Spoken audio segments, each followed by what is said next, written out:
KRC Pinto is an FGC content creator with a lot to show. He enjoys leveling up in fighting games and wants to take people along for the ride. His Secret Sauce series on YouTube gives some of the best fighting game players in the world a spotlight to share what they know. I just had to have a conversation with Pinto because he does so much for the community and deserves the spotlight himself. Enjoy. Hello everyone, welcome. I'm joined with KRC Pinto. Pinto, how you doing, man?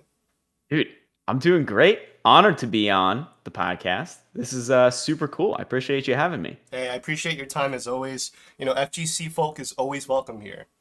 So, there's this question that I like to ask everyone, especially in the fighting game community. And the first thing I always ask people is, what does the name KRC Pinto mean to you specifically? Are you asking like what the root of the tag is, or like how do I see myself? A little bit of both. A little bit of both? A little bit Okay. of both, yeah. Well, so the root of the tag is a combination of two really specific things. So the Pinto half of it is from Animal House. Have you ever seen that movie? Classic? Yeah. I don't think I have, actually. Wow. Okay. So it's like a 60s John Belushi movie about like some guys who go to college and they join a frat, but they like can't get into like the popular frat, so they're in like the loser frat, which is just all the fat drunk guys just having a good time. And when they go through their rush or whatever, I was not in a frat, by the way, but I just resonate with this a lot. When they go through the rush, they give them like stupid pledge names. And John Belushi just goes down the line and is giving them their names completely randomly. And he gets to like the main character and he's like, you're Pinto. And the kid goes, why Pinto? And he just goes, why not? And like gets in his face and then just walks away. And they never explain it. And I love stuff like that where they just like make a choice in a movie and they never justify it whatsoever. I totally resonate with that sort of thing. So when I needed a tag, it just made sense to do something where I could just say, why not? Every time someone asked. And it just, that's the reference. It's great. That is a perfect question. Yeah, why not, dude? Like, absolutely, why not? Just Pinto. Why should you tag Pinto? Why not? Yeah. So, okay. KRC, though, what does the KRC stand for? KRC stands for Keanu Reeves Cult. So that is just the name of the group text between me and all my like close friends. So I just slapped it on there when I was doing fighting game tournaments for fun, because we would enter melee tournaments as a group. And so like we would all just do like it's kind of like a clan tag, I guess, but like we're never serious enough for it to really be like that. But that's how we treated it. So I just like that, and it's stuck, and it's fun to explain that it means Keanu Reeves Cult to people. It's just a good time. We attached that in like 2014. And, since then, obviously, so many internet controversies with different celebrities for different problems. And he has just never had an issue. So it has aged really well. Thank God it wasn't someone else who like got Me Too'd or like did some sort of like political issues. Like we've never had any of that with Keanu. Bless him for keeping my tag sacred. I appreciate that. Yeah, I would say Keanu is a safe investment. But if you had to rebrand, though, if you had to take out the Keanu, is there anything specific?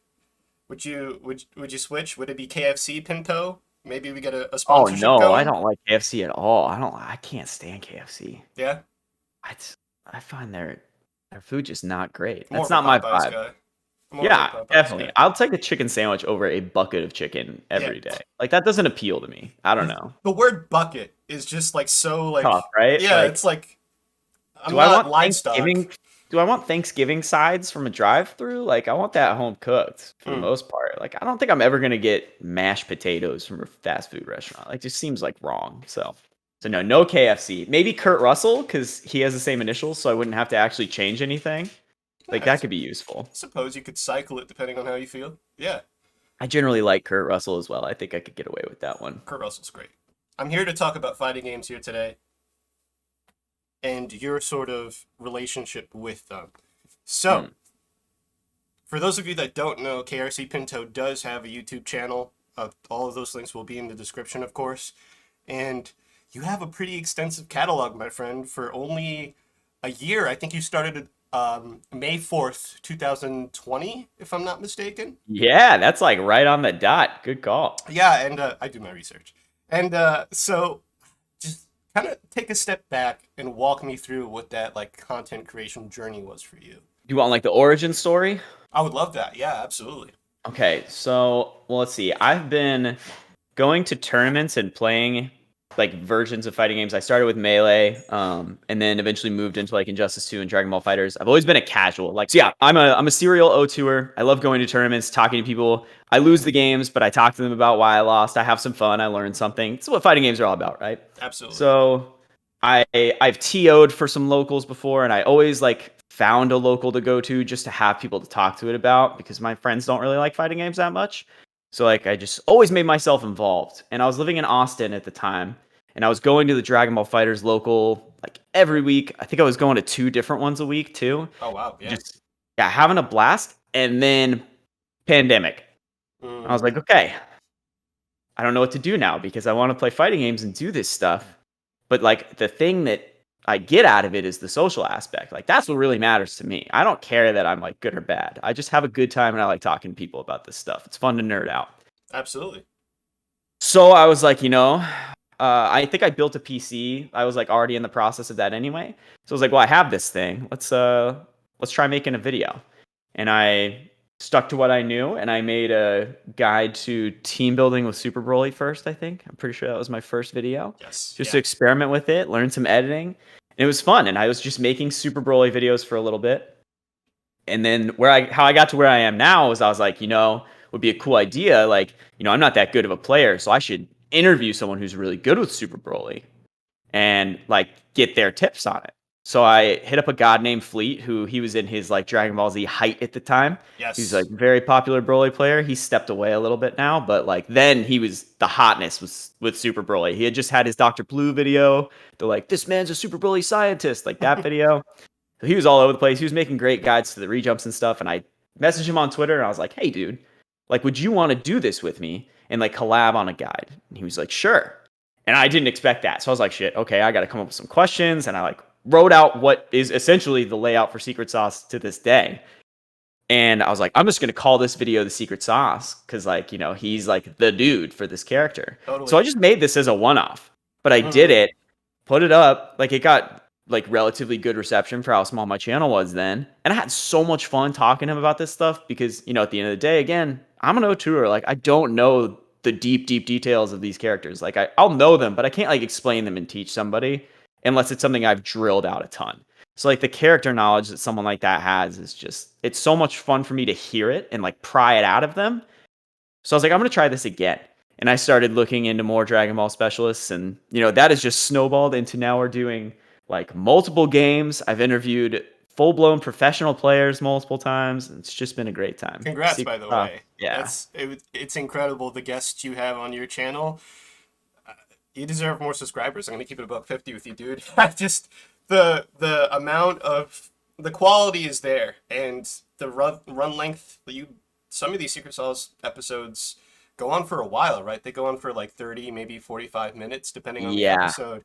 So that's a lot of content. That's a lot of info that I feel like, especially, and I want to get into this topic right now, character specialists are sort of an interesting topic. And I don't know if you see those outside of fighting games. Would you say you see sort of like character specialists outside of these genres? So that's something I actually did consider a lot about like 9 months ago, because I guess it would be like a year now. Damn, this pandemic's been long. When Valorant came out, I was playing a lot of Valorant, and it's got like, one of my early videos was why fighting game players should play Valorant, and that has like 20 views to this day. No one watches that video.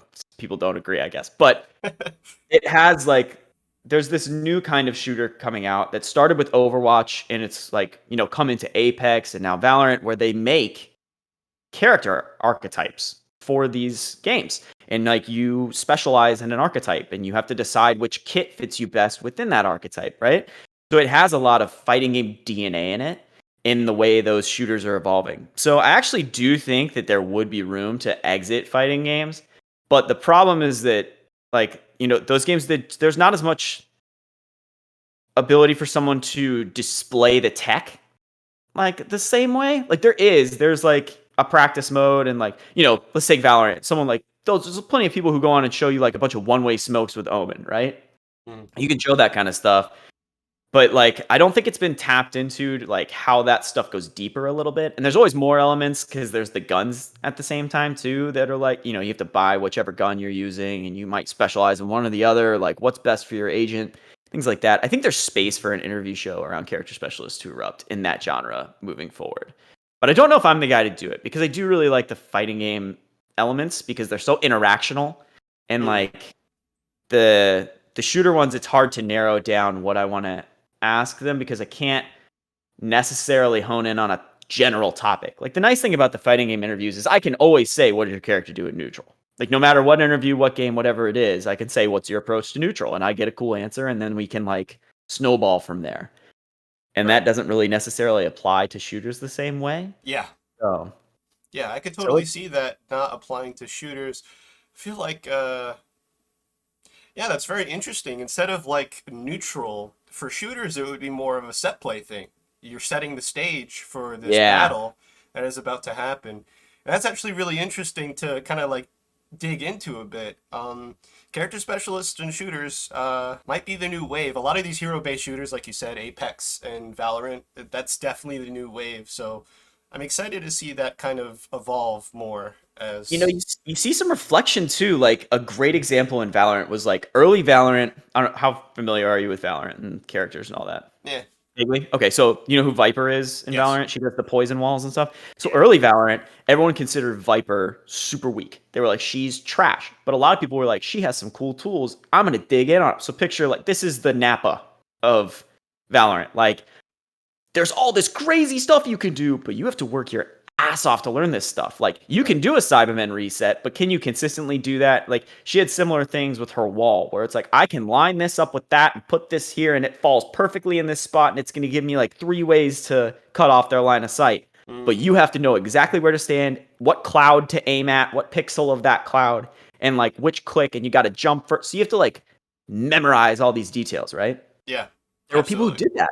There are people who specialized in Viper, like took her to the top in the leaderboards, played her forever, and then she caught a bunch of fat buffs, and then everyone picked her up. So the people who specialized in her forever got to reap those benefits. It feels really, really comparable to the way Napa is now, where like people who've played Napa forever, like, he was like, bad neutral, you got to work really hard for the resets. And now Cyberman is a god. So like you get to eat off that. So like it's a very like mirror situation. I think that's pretty cool to see just the way character loyalty can pay off in another genre besides fighting games. Like, I just love this character because her kit's cool and she looks tight. I don't care that she's bad. Oh wait, now she's good. Sweet. Like, how many times do you hear that story in a fighting game, All the time. All the time. It's I swear to God, these games are like the stock market. I feel like I should start a portfolio at this point because the investment you got to bring to some of these games, man. Let me tell you, it's rough out here in these streets. And that's so highlighted right now too with just the sheer quantity of stuff. It's so difficult, dude. Like, I signed up for 4 games at Frosty because I just don't know what to do. And I'm going to lose in all of them because I can't practice them all. We can't even have a beta anymore. I had to choose this weekend between betas. Like, it's just rough. A lot. So much. Skullgirls is coming back. That game's cool, but it takes, so much studying to do anything in it. And then we're getting rollback on the old guys, and we got new ones coming out every couple months. It's great, but also like really overwhelming. Yeah. It's a lot. Absolutely. So yeah, I heard the laundry list here. I know you want to learn and excel in these games. Which one would you say out of those 4 do you kind of want to focus on the most?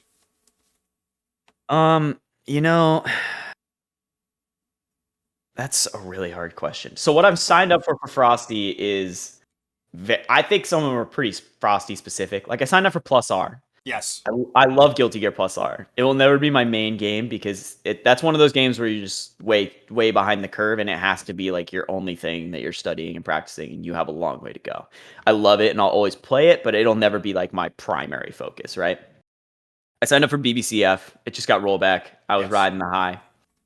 I signed up for Melty because it was the week it came out, and I was like, this game's cool. And then I stopped playing it right after I signed up. So now I'm going to get back into it. Melty, I have some issues with the inputs, so I don't think that would be main. But the 4th one is Dragon Ball, which would say that it would be my main game, but I just am so tormented by the netcode that I really need them to do something. I need them to justify my loyalty at some point. And I don't care what form that comes in, if it's like a sequel or like a rollback edition to like the current game, but like just like it's an abusive relationship. I'm so committed and I just get kicked in the shins like once every 3 months. It's tough. It's rough out here because you got all these options, but like making a decision's hard. I feel that with the Dragon Ball Fighters for sure. I actually got back into fighting games because of Fighters, and I gotta say, dude, the one thing that kept me away was that netcode. And we'll see. Bandai might come out with some sort of announcement or might absolutely destroy us when there's absolutely nothing at the World Tour that's happening, I believe. We'll have They to just see. announced one of those like Dragon Ball Battle Hour things, but it's for like late February. But I feel like all we're gonna get is a Lab Coat 21 moveset at best. So I How do you don't feel know. about that, by the way? I'm into it. I think it's fine. I think people really overreacted to it. It's not Yeah. like that's their OC. They're recycling an asset. They might be like gauging some interest or just trying to give us something to hold on to. And like some people think that's lazy, but like the reality is you don't get financial support forever.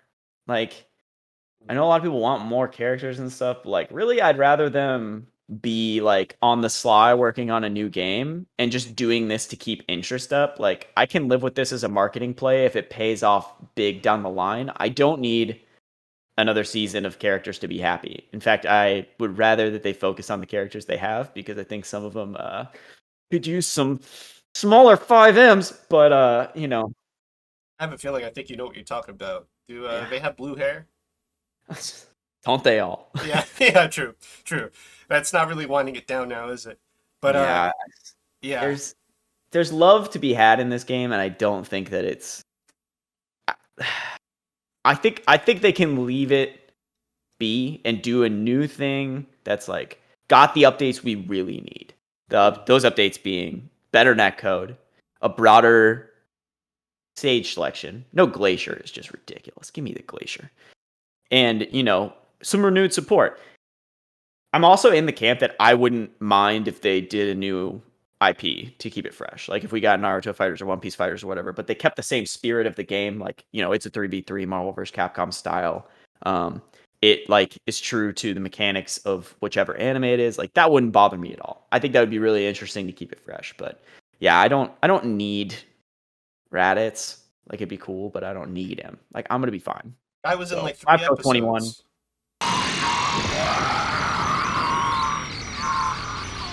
I gotta say, Secret Sauce. I want to talk about it real quick, okay? Mm-hmm. For those of you that don't know, Secret Sauce is Pinto's series on his YouTube. How many episodes do you have out right now, actually? I just looked at this the other day. I want to say it's like high 40s. It's High like 40s. 46 or 48, something like that. I haven't hit 50 yet, and I was like focused on that because I like had the thought like, did I cross the 50 line and not say anything or notice it? So I went and checked, and I haven't. I'm really close though. Okay, okay. 50 is gonna be a big one, dude. I want to say, all right, so I thought of something fun.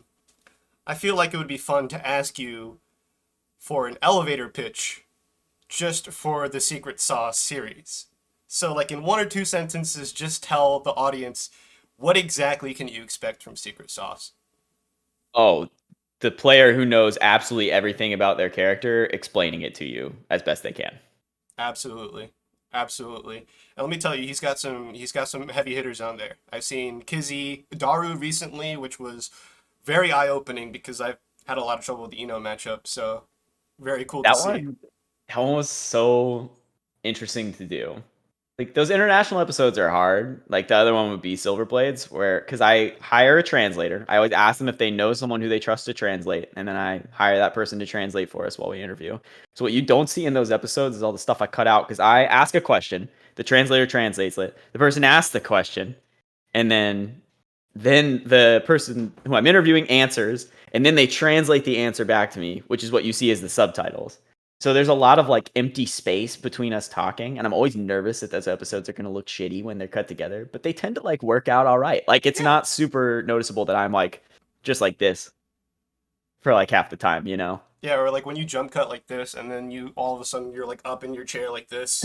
Yeah, I always look out for that. I'm always like, what's my like posture like in the cuts, so that way it looks natural. I don't know. I'm built like that.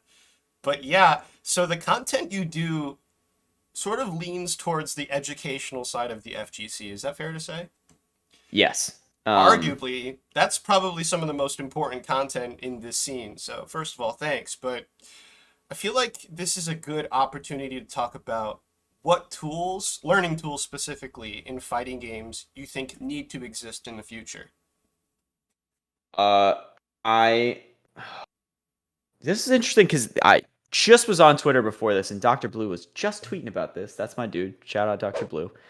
But he mentioned something that is now at the forefront of my mind that I actually was thinking about last week with Melty, because Melty, I have this issue.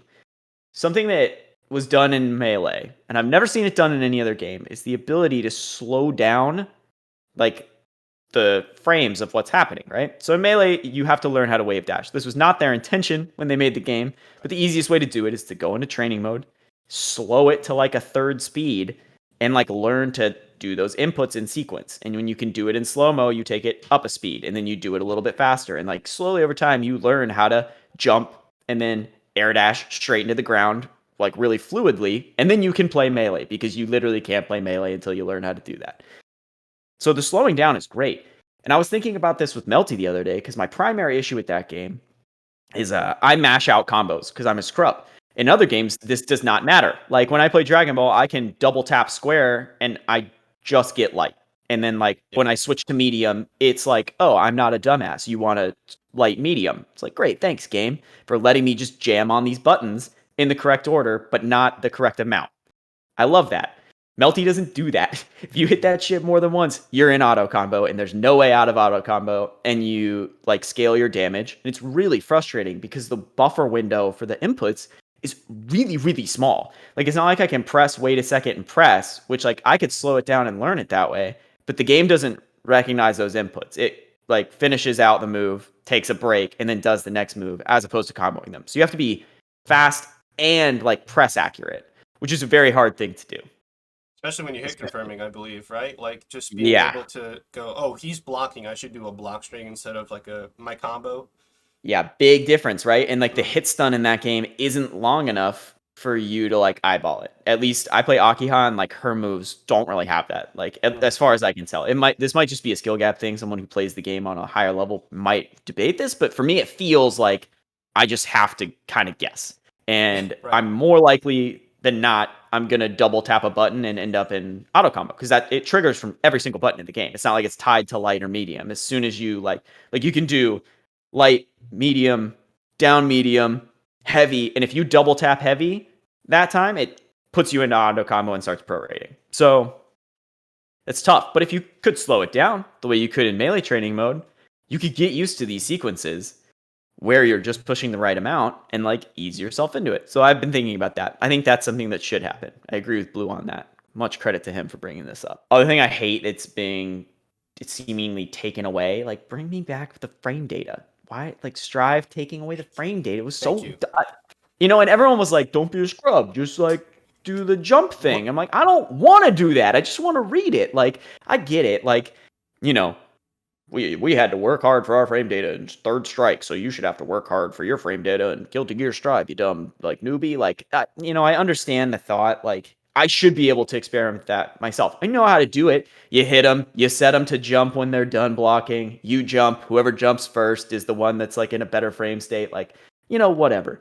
It's really time consuming to do that. Like, I Yes. have a fiance and a kid and a job. I don't have time to sit down and do that for everything in the game and write down all of it and then memorize a chart. Like, just Dragon Ball, I can hit medium and it says, you're -5, moron, don't do this. And I'm like, great, thanks, and move on. It's so nice. I like that better. Absolutely. Even when you're formatting combos and stuff like that, I feel like I'm gonna say this right now. I really appreciate the work that these wiki guys do. They're Oh, absolutely.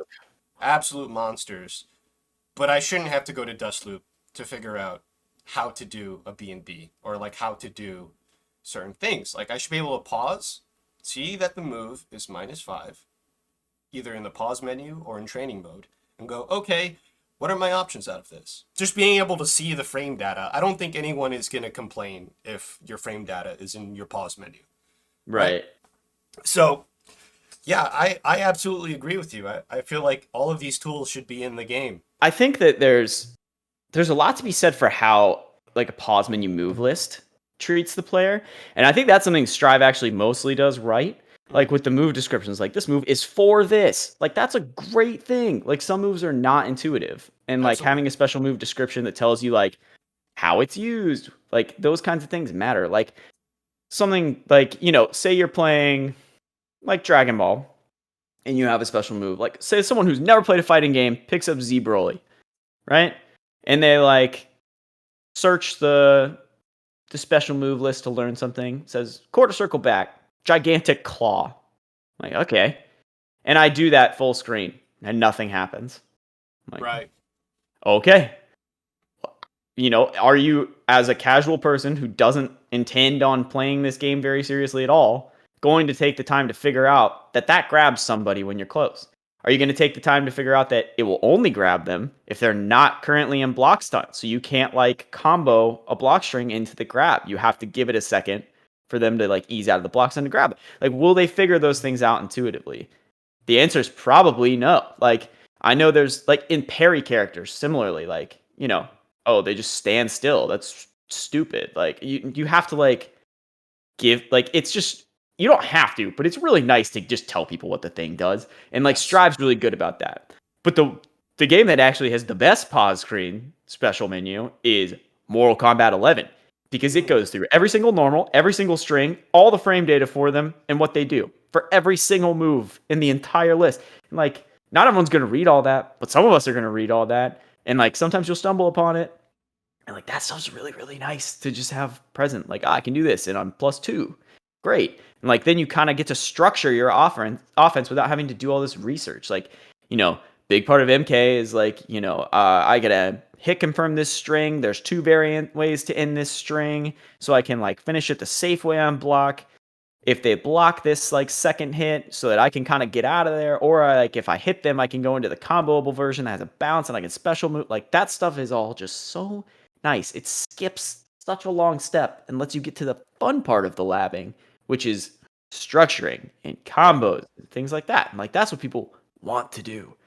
This actually segues nicely into my next question because I know you like to level up and learn. That's kind of what your channel is all about almost.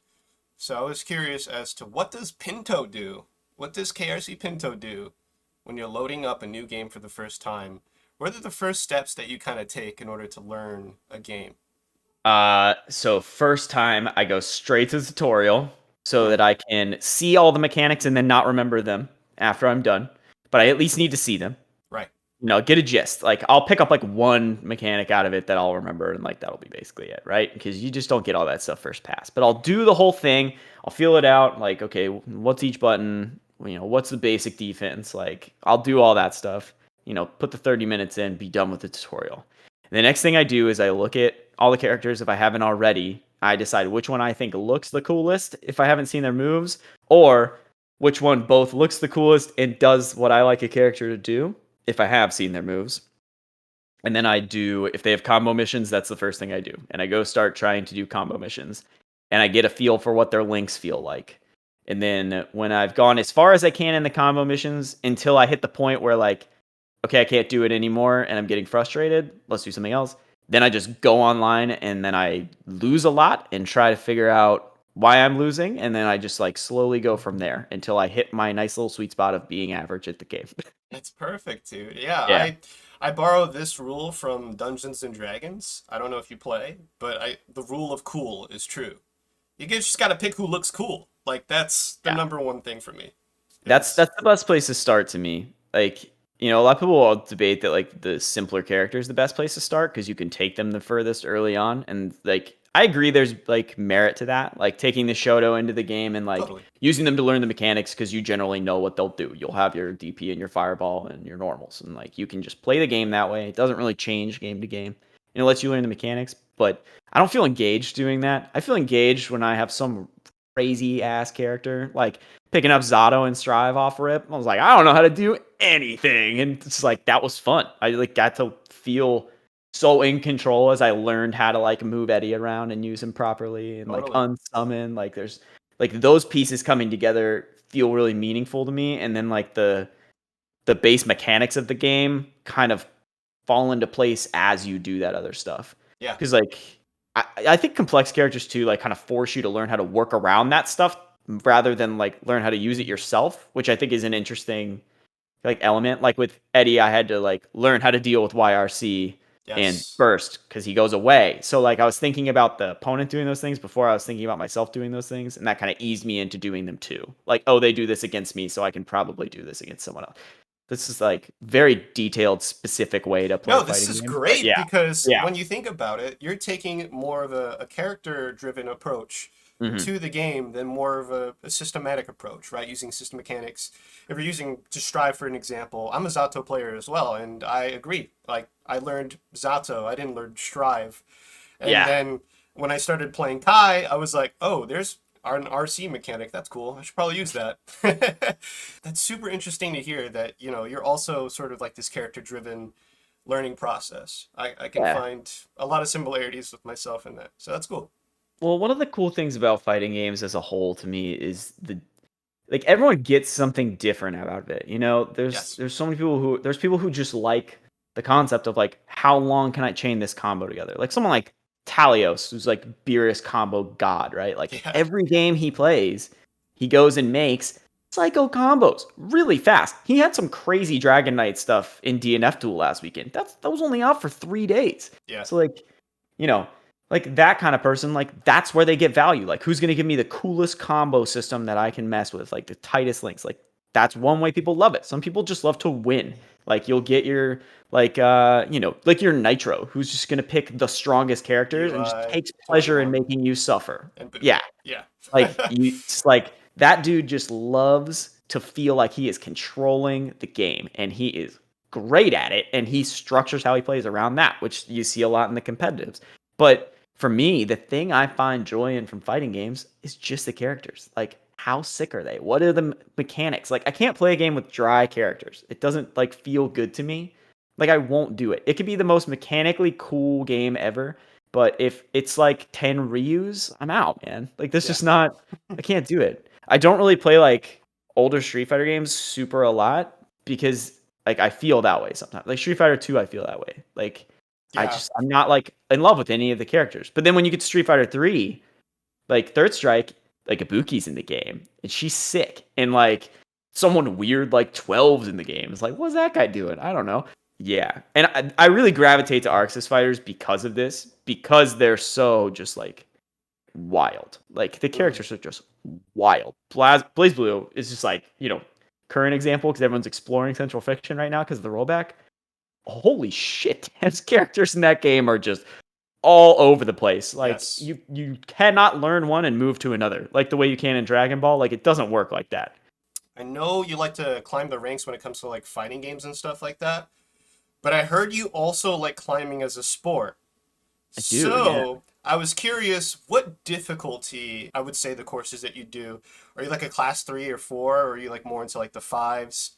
So I actually mostly do bouldering, which is Bouldering, okay. graded on a different scale. So bouldering, if you're not aware, is it's you do rock climbing without a rope and it's just shorter. So generally I do in gym climbing because it's a little more controlled.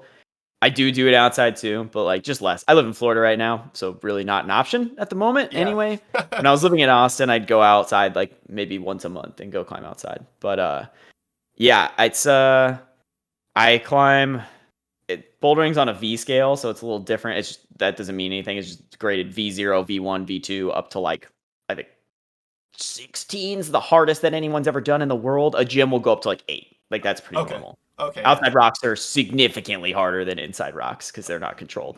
I imagine, yeah. Uh, but I climb around like a V4, so like I'm not like Okay. crazy good, But you're but halfway there, right? In the gym level at least. I'd say that if number wise, yeah, but like skill wise, the gaps get broader and broader as you go up. Like Oh, it gets really difficult. But it's a really cool sport, and I actually find a lot of parallels between it and fighting games too. because a lot of it Go is in. like I'm first of here all, for it. Go in. it's all finger strength, like most of the time, right? So it Okay, keeps my yeah. hands really healthy, which is nice. I never have hand issues with fighting games, like no matter what. My hands are just like pretty strong and healthy because of the climbing, so that's nice. But so bouldering, generally what you do is you have like a really intense problem for a short amount of time, as opposed to like regular like rope rock climbing. It's more of an endurance thing. Like how long can you go before you're just gonna collapse and you need to like stop, right?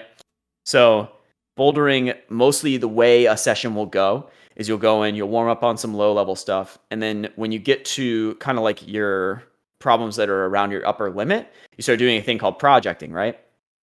And this is essentially the climbing equivalent of labbing it. Like I'll stare at a problem. A lot of it is puzzle solving. There's a lot of like positional things that are involved. Like you can't just grab something, grab the next thing. You have to like your knee needs to be in the right position. Your foot has to be flagged out on the wall to balance you as you like make this next move. There's like a lot of little elements to it.